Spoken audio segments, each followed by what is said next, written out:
Hello students, welcome channel सब कुछ no. आज आप लोग पढ़ेंगे क्लास 9th एनसीईआरटी मैथ का प्रश्नावली 8.1 में क्वेश्चन नंबर 6 से आगे। इससे पहले वाले पार्ट में आप लोगों ने प्रश्नावली 8.1 में क्वेश्चन नंबर 5 तक पूरा कंप्लीट पढ़ाई किया था। तो अगर आप लोग चैनल पर नए हैं, चैनल को सब्सक्राइब करिए, वीडियो को लाइक करिए और ज़्यादा से ज़्यादा शेयर करिए ताकि सभी लोग आसानी से ऑनलाइन पढ़ाई कर सकें। देखिए यहाँ पर क्वेश्चन नंबर 6 में दिया गया है समांतर चतुर्भुज ABCD का विकर्ण AC। ये देख रहे हैं आप लोग, समांतर चतुर्भुज ABCD दिया गया है जिसमें एक विकर्ण AC है। कहना कोण A को समद्विभाजित करता है। ये जो कोण A है इसको समद्विभाजित करने का मतलब दो बराबर भागों में बांट रहा है, जितना ये होगा उतना ही ये भी होगा। दर्शाइए कि, अब देखिए सिद्ध क्या करना है, इसमें दो क्वेश्चन पूछा गया है। पहले नंबर पर यह सिद्ध करना है यह कोण C को भी समद्विभाजित करता है। कहना ये जो विकर्ण AC है कोण A को दो बराबर भागों में बांट रहा है, तो सिद्ध ये करिए कि कोण C को भी दो बराबर भागों में बांटेगा। ये सिद्ध करना है। दूसरा क्या सिद्ध करना है, ABCD एक सम चतुर्भुज। ये जो ABCD है ये क्या होगा, एक सम चतुर्भुज होगा। ये सिद्ध करना है। तो हम लोग क्या करेंगे, पहले तो ये सिद्ध करेंगे दोनों बराबर होंगे। उसके बाद दूसरे नंबर पर सिद्ध करेंगे सम चतुर्भुज होने का मतलब AB BC CD और DA सब बराबर होंगे। ये सिद्ध करना है। तो सबसे पहले हम लोग लिखेंगे ज्ञात है।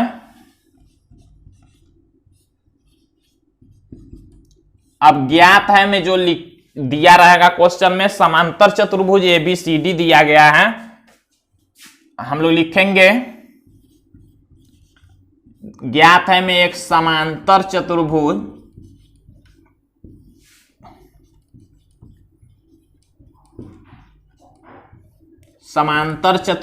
ABCD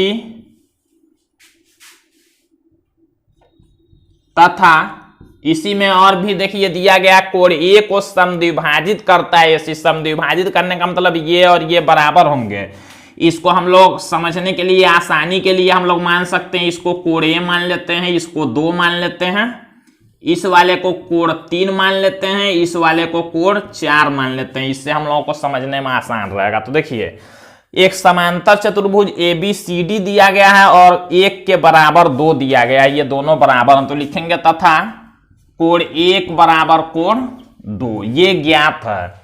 सिद्ध करना है। अब सिद्ध क्या करना है, पहला नंबर पर ये देखिए दिया है, दूसरा नंबर पर ये दिया, यही दोनों लिखेंगे। सिद्ध करना है हमें, लिखेंगे सिद्ध करना है। पहला नंबर पर देखिए जो दिया है उसको लिख लेंगे आप लोग, हम यहां लिख नहीं रहे हैं, ऐसे डॉट करके छोड़ रहे हैं।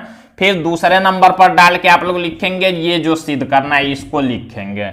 अब इसके बाद अगर रचना करना होता है तो रचना लिखा जाता है, तो यहां कुछ रचना नहीं करना है तो हम लोग लिखेंगे प्रमाण। अब प्रमाण में पहले हम लोग पहला नंबर वाला सिद्ध करते हैं, फिर दूसरा नंबर सिद्ध करेंगे। तो देखिए हमको सिद्ध करना है ये 1 के बराबर 2 दिया गया, तो हमको सिद्ध करना है 3 के बराबर 4, तभी हम लोग कहेंगे AC समद्विभाजित करता है कोण C को, जब 3 के बराबर 4 होगा। अब 3 के बराबर 4 कैसे होगा, आप लोग यहां से कर सकते हैं। ध्यान दीजिए, जब कहा है ABCD एक समांतर चतुर्भुज है, तो समांतर चतुर्भुज होने का मतलब क्या हुआ, AB और CD दोनों आपस में समांतर होंगे। आमने सामने की भुजाएं समांतर और बराबर होती हैं समांतर चतुर्भुज में। AB के समांतर CD होगा और ये एक तिर्यक रेखा होगा। इसका मतलब क्या हुआ, कोण 3 कोण 2 के बराबर होगा। देखिए एकांतर कोण बनेगा, कोण 2 और 3 बराबर होंगे एकांतर कोण के कारण। तो हम लोग यही लिख सकते हैं।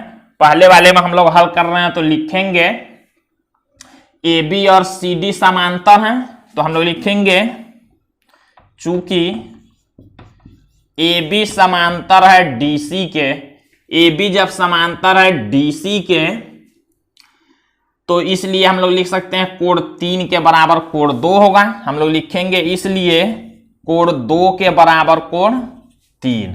कारण यहां लिख लेंगे एकांतर कोण, एकांतर कोण।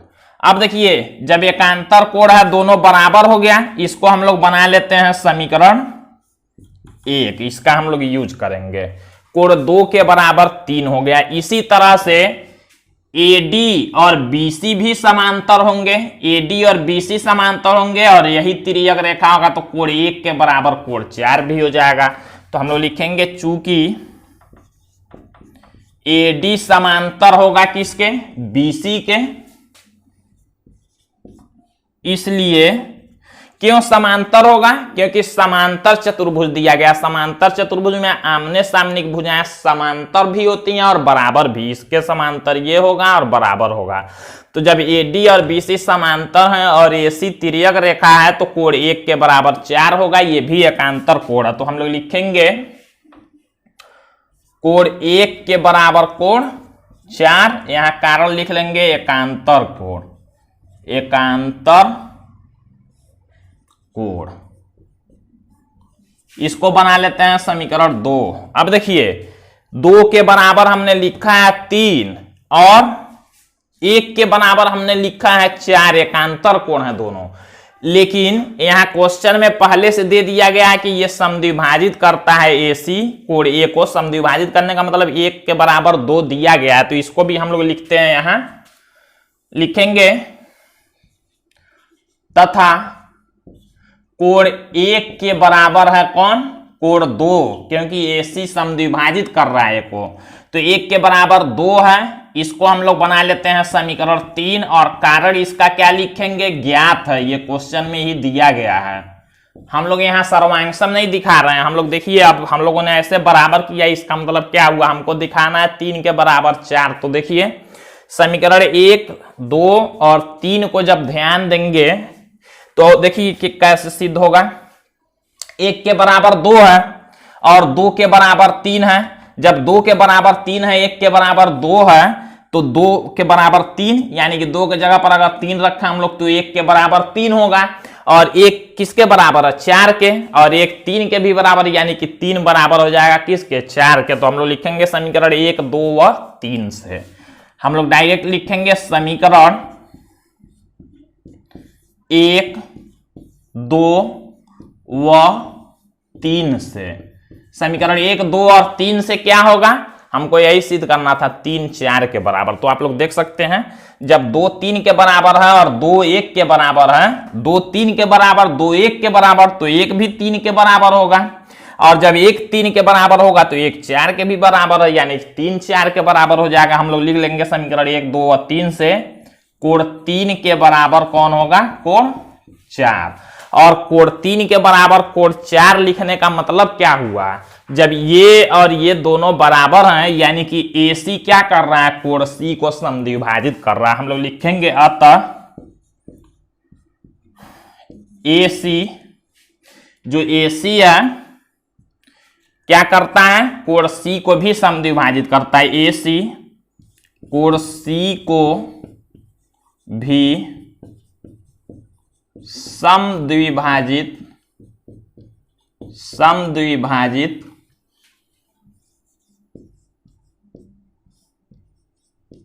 करता है। यही हम लोगों को प्रूव करना था। यहां लिख लेंगे प्रूव्ड या लिखेंगे सिद्ध हुआ। तो इस तरह से आप लोगों को सिद्ध करना है। अब एक क्वेश्चन तो इसमें सिद्ध हो गया। अब दूसरा हम लोगों को यह सिद्ध करना है कि ABCD एक समचतुर्भुज होगा। समचतुर्भुज में चारों भुजाएं बराबर होती हैं, यानी हम लोगों को सिद्ध करना है कि चारों भुजाएं बराबर होंगी। कैसे सिद्ध करेंगे इसको आप लोग जल्दी से नोट करिए, फिर हम लोग आगे लिखते हैं। समीकरण नंबर 2 और समीकरण नंबर 3 को हम लोग लेंगे। देखिए समीकरण 2 क्या कहता है, यहां पर लिख लेंगे हम लोग। समीकरण 2 में हमने लिखा था कोण 1 के बराबर कोण 4, हमने लिखा था कोण 1 लिखेंगे, चूंकि कोण 1 के बराबर कोण 4 है। ये वाला समीकरण हमने लिखा था समीकरण 2। और 3 में हमने लिखा था कोण 1 के बराबर 2, तथा हमने लिखा था कोण 1 के बराबर क्या, कोण 2। ये समीकरण 3 में हमने लिखा था। अब इन दोनों समीकरणों को जब आप लोग ध्यान देंगे तो यहां से क्या निकलेगा, 1 के बराबर 4 है, 1 के बराबर 2 है, यानी कि 2 के बराबर क्या हो जाएगा, 4 हो जाएगा समीकरण 2 और 3 से। तो हम लोग लिखेंगे समीकरण 2 व 3 से। फिगर में भी थोड़ा सा आप लोग ध्यान देंगे, हम लोग क्यों ऐसा कर रहे हैं, हम लोग 2 के बराबर 4 इसलिए दिखा रहे हैं कि आप लोग ये त्रिभुज जब ABC लेंगे तो जानते हैं जब दो कोण समान हो तो उनके सम्मुख भुजाएं भी बराबर होती हैं, तो इसलिए हम लोग ऐसा करेंगे। 1 के बराबर 4 है, 1 के बराबर 2 है, समीकरण 2 और 3 से लिखेंगे तो 2 के बराबर 4 हो जाएगा। हम लोग लिखेंगे कोण 2 के बराबर कौन हो जाएगा, कोण 4।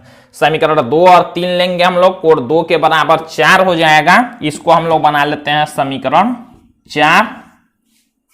अब देखिए कोण 2 के बराबर कोण 4 है तो यहां से हम लोग लिख सकते हैं, हम लोग लिखेंगे चूंकि कोण 2 के बराबर कोण 4 है इसलिए देखिए 2 और 4 दोनों बराबर हैं तो 2 का सम्मुख भुजा ये होगा और 4 का सम्मुख भुजा सामने का भुजा ये होगा। हम लोग लिख सकते हैं इसलिए 2 के सम्मुख भुजा को BC कहेंगे, लिख लेंगे BC बराबर होगा किसके, कोण 4 का जो सम्मुख भुजा है AB है तो लिख लेंगे AB। अब BC के बराबर देखिए हमने सिद्ध कर लिया किसको, AB को। ये भी हम लोग समीकरण बना सकते हैं, जितना समीकरण चाहेंगे बना सकते हैं। यहां हम लोग क्या लिखेंगे, बराबर कोणों की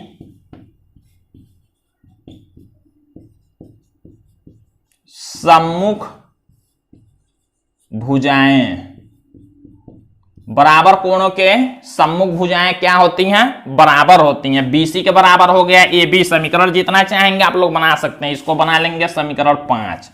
अब आगे देखिए BC के बराबर हमने सिद्ध कर दिया किसको, AB के। और एक बात याद रखेंगे हम लोग, जब ये समांतर चतुर्भुज है तो समांतर चतुर्भुज में AB किसके बराबर होगा, DC के। लिखेंगे हम लोग तथा चूंकि ABCD एक क्या है, समांतर चतुर्भुज है, समांतर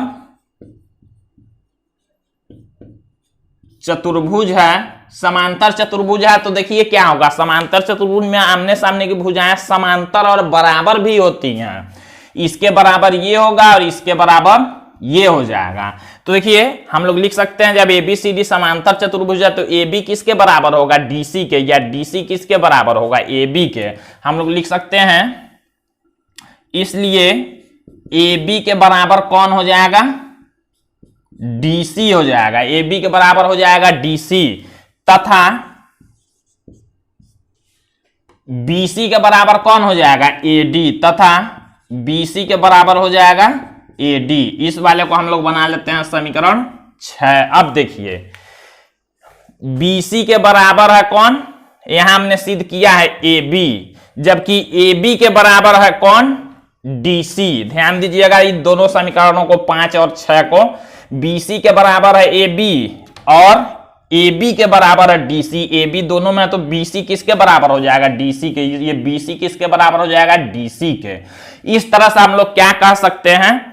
और फिर देखिए यहां से BC AD के भी बराबर है BC और BC DC के बराबर होगा, इसलिए ये चारों आपस में बराबर हो जाएंगे। हम लोग लिखेंगे समीकरण 5 व 6 से, समीकरण 5 व 6 से।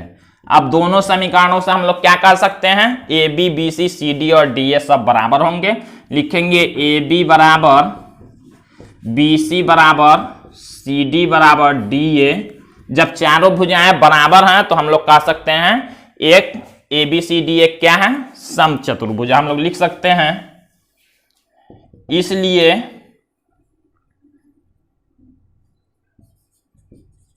ABCD एक समचतुर्भुज है। ये सिद्ध करना था, यहां लिख लेंगे प्रूव्ड। तो इस तरह से आप लोगों को ये क्वेश्चन सॉल्व करना है। बाकी बचे हुए क्वेश्चन आप लोग अगले पार्ट में देखेंगे। तो आज के लिए बस इतना ही।